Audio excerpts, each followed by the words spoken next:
હવે આપણે અહીંયા સ્પ્રેડ વાળો ચોટલો એન્ડ થવા આવ્યો છે. બધી બાજુથી તમે સરખું સેક્શન લઈને પછી આપણે સ્પ્રેડ વાળો ચોટલો બનાવ્યો છે. વચ્ચે વચ્ચે રોઝ પણ કરેલા છે. રોઝ કરતી વખતે તમારે એક ફ્લિપ્સ ને લઈને એને ચોટલી ગૂંથીને પછી સ્પ્રેડ કરવાની રહેશે.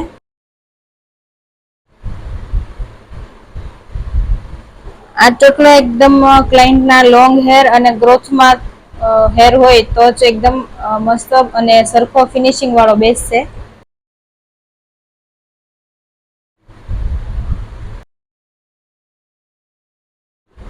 બંને સાઈડ થી સરખા પાર્ટેશન લઈને અને પછી ત્યારબાદ એને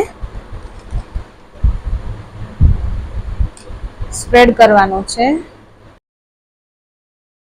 પાર્ટેશન હંમેશા પતલું રાખીને ત્યાંથી એને સ્પ્રેડ કરતું જવાનું છે.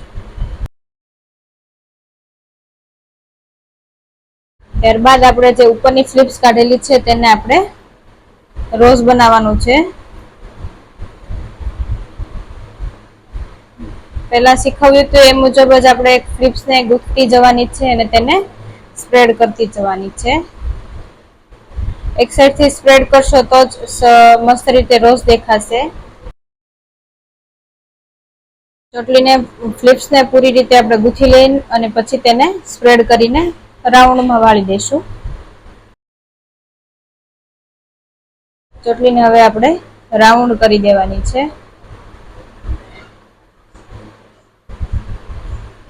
રાઉન્ડ કર્યા બાદ આપણે જે જગ્યાએ આપણે રોઝ બનાવવાનું છે એ જગ્યાએ આપણે એને ફિક્સ કરી દેવાનું છે. ફિક્સ કર્યા બાદ આપણે તેને એકદમ સ્મોલ ચીપિયાથી તેને કવર કરી લેવાનું છે. બાદ હવે ફરીથી આપણે એક એક સેક્શન લઈને જેમ સ્પ્રેડ કરતા હતા એવી રીતના આપણે સ્પ્રેડ કરી દેવાની છે. ફ્લિપ્સને સ્પ્રેડ કર્યા બાદ આપણે તેને બોપિનથી લોક કરી દઈશું. લોક કરીને આપણે ફરી પાછું એક સેક્શન લેવાનું છે.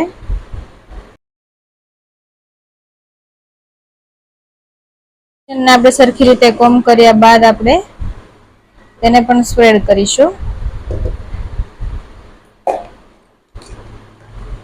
સ્પ્રેડ કરીને આપણે એને લોક કરી દેવાનું છે.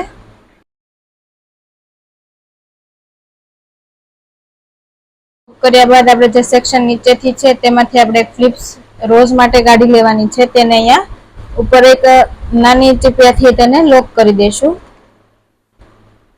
અને લોક કર્યા બાદ આપણે એક ફ્લિપ્સને લઈને તેને સ્પ્રેડ કરી દઈશું.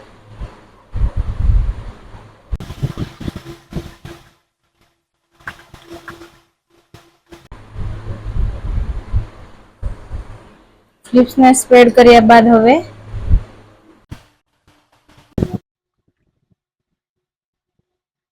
બંને તરફની ફ્લિપ્સ આપણે સ્પ્રેડ કરી દીધેલી છે. બંને તરફથી આપણે થોડાક સેક્શનમાં આપણે એને સ્પ્રેડ કરેલું છે એટલા માટે અહીંયા કર્લ્સ પણ કરી શકીએ અને એકદમ સ્પ્રેડ વાળો ચોટલો એકદમ છેક સુધી પણ કરી શકીએ છીએ. લાસ્ટમાં આપણે એકદમ વચ્ચેની તરફ ફ્લિપ્સને સ્પ્રેડ કરીને તેને પૂરો કરવાનો છે. પછી ત્યારબાદ આપણે લાસ્ટમાં એક બોબ બનાવવાનું છે.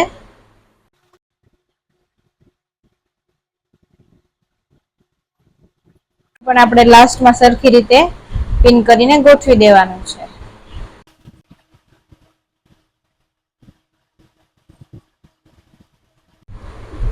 આપણે આને લોક કરી દીધું છે. હવે જે બાકીના હેર છે તેને આપણે નીચેની તરફથી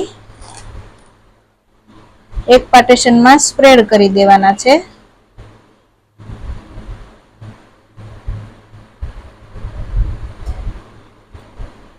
જે સ્પ્રેડ કરેલી નીચેની જે ચોટી છે તેમાં આપણે પિન લોક કરી દઈશું.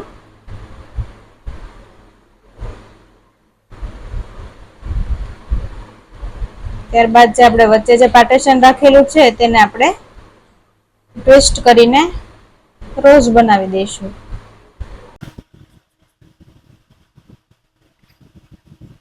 તેને રાઉન્ડ શેપમાં આપીને રોઝનો શેપ આપીને તેને લોક કરી દેવાનું છે.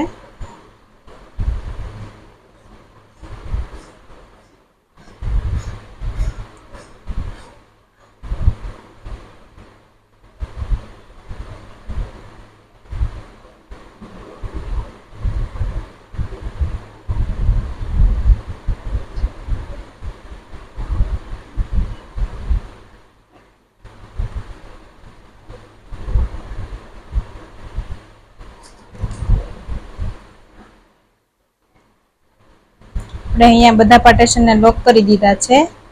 હવે આપણે અહીંયા સ્પ્રેડ વાળો ચોટલો પણ થઈ ગયો છે અને એનું ફિનિશિંગ પણ થઈ ગયું છે.